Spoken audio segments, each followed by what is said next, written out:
3,8'də 1 ton üstə gəlinsin. 3,8'də 1 ton. Üstə gəlsin 2,15 sentner və üstə gəlinsin 175 kiloqram. Neçə kiloqrama bərabərdir? Burada 3,8'də 1 ton ilk öncə çevirək. 1'i 8'e böldükdə 1000'də 125 düşür və tondan da kiloqrama keçdikdə 1000'ə vurmaq lazımdır. Yəni bu bizə verəcək 3125 kiloqram.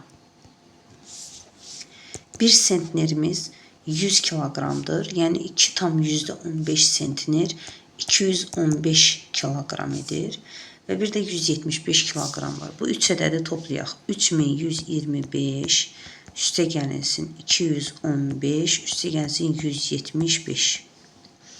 3 dənə 5, 5, 15 edər, 5 yazaq 1 yadda.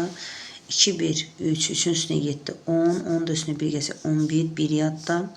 1, 2, 2, 1, 2, 1, 4, üstünə 1 gəlsə 5 və 3. 3000 toplam olacaq 3515 kiloqram.